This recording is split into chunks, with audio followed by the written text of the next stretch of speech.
My name is Phil Lundstrom. I'm going to post this also on Facebook, so a lot of you already know me and who my son are.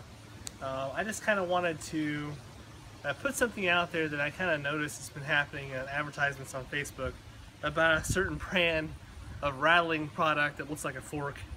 You know, these little bright orange plastic things, or whatever they are. They're some kind of artificial antler material. First off, before I make this video, I want to introduce myself by way of background with hunting. I've been hunting for probably the better of 15 years. You know, my first probably 5 or 6 years really all that successful. You know, did a lot of learning back then, learning how to track deer. I didn't have a whole lot of time to hunt, you know, like the way I do now. You know, for the whole month of September, you know, late September, you know, October, November, you know, we're in the hunt. Phil and I just finished, my son and I just holding the video. We just finished the hunt, harvested 2 unbelievable bucks this year. Both of these bucks are rattled in, and here we got to film a couple over here on the wall. The answer is 56. So it's might be a little darker in here, but here's definitely a 140 class 8-pointer, and then over here we have a 11-pointer, could have been 13-pointer, lost sprout time, lost picker. They're all probably related. But anyway, so back out here, one of the things I wanted to really discuss, and when it comes to rattling, that needs to be talked about is rattling is really not that all effective until you hit that right part of the rut. I mean, if it's warm, you know, September, and it's you know, early in the year, you know, and you know, if it's warm like, you know, early November, it's just like they're not really going to respond to that stuff at all. You know, when it's time to fight and rut, it's full on. That's when it's most effective, and that typically comes around during, you know, rifle season or, you know, late bow season, you know, coming December, January. You know, what I discovered, because honestly, you know, I rattle all the time, and I don't ever get really typically a response unless it's like, you know, middle of the rut, which is what today is, November 22nd. We rattled both these deer on the 20th, and they came in like a storm. So these little pitchforks thing, you know, yeah, I keep seeing videos of them and people raving about them. You know, well, some people aren't, I'm not. You know, I hear a lot of talk about them and stuff. And one of the things I really want to discuss is whenever you got something that's a little fork, okay, and it's rattling, you don't have that much variety in the rattle. You know, when you have something like this, and this is what I suggest everybody to use when they rattle, go find you some sheds, maybe buy you some on eBay, maybe take some off a deer that you harvested one year. This, no questions about it, for 2 or 3 really specific reasons I'm going to give you right now why you should use these more than anything else. Okay, first off, like I said, you have the variety. Okay, you hear the little tingles there? Okay, a deer's going to pick up on that, and then you have the big clanking from the big thick bases. Okay, and rattling isn't just a rattle. Okay, it's crashing. Okay, it's actually, a lot of it's friction.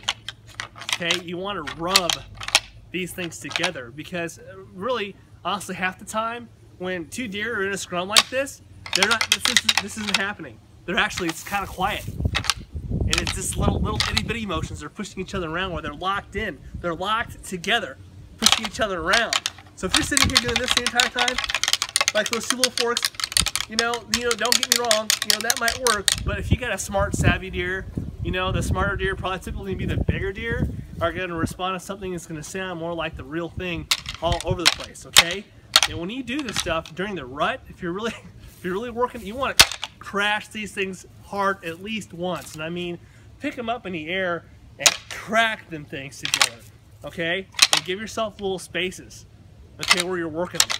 You know what I mean? It doesn't have to be a constant roar, and you want to really sound like you got some meat in your neck. It takes a lot of practice. I've got plenty of scars and cuts on my hands. I know that sucks. And then one other really important thing that I want to talk about that nobody has ever discussed about rattling ever in any video that I've ever posted in my life, okay, is specifically everything's talking about scents. Oh, it's the scent of the ground. Stir it up. Get the scent all over yourself. It's the scent of this, it's the scent. Well, what kind of scents are you producing with your artificial antlers rubbing together? Because when you're talking about the kind of forces that come together with 2 250-pound animals coming together, the kind of friction that they produce creates a smell. And that smell, to my knowledge, when I smell it, kind of smells like burning hair.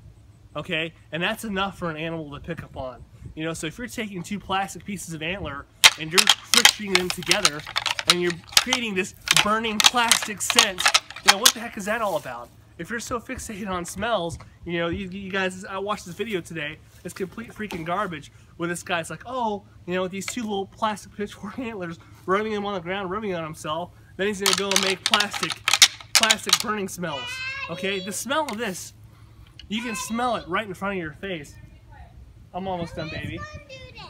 Okay, thank you, baby. You're doing such a good job. It's a big deal, and it's a scent that nobody has ever talked about. But I pick up on this scent, and I'm pretty confident the deer do too. I mean, if your face is in it, if this is a part of your life, and you've been fighting for 5 or 6 years, you know, for your mates, and your face is right here smelling your antlers burning and clashing with the animals that you're fighting with, I mean, that is one other last thing it's going to pick up on. That is a real fight going on over there. Not only can I hear it, but I can smell that burning sensation of the antlers. Okay? I really want to let everybody know what a big deal I really think this is. And like I said before, I'm pretty confident that I'm the first person that's ever posted a video about that, how the authenticity of the fight, and not just the sound of it and the variety of it, but the smell of it. Even when I do it right here in front of me and I'm really ripping it, my hands aren't nearly as strong as 2 antlered bucks. You know, could you imagine what kind of burning smells are going on from those animals? I'm telling you, they pick up on that stuff, and it lets them know that that fight is real. Okay? So, my name is Phil Lindstrom. Put down the garbage and go get you some real antlers. Okay? Because I tell you, every single time the rut comes around, these 2 things, you know, they're my secret weapons for real. This is my baby. It's the reason why we have all the bucks we have here in our house, is because we really kind of rattled them in. So there it is. Go get you a pair of real ones and smell it. Okay, you guys with the little plastic fork things. Okay, I'm sorry, just suck it. Okay, because those things suck. All right, Phil Lindstrom from Kansas City. Really just wanted to get rid of all the hype, you know, and put out some realism and help you people out there who are just kind of getting started in the hunting world. I don't like to see people get taken advantage of. And I'm out.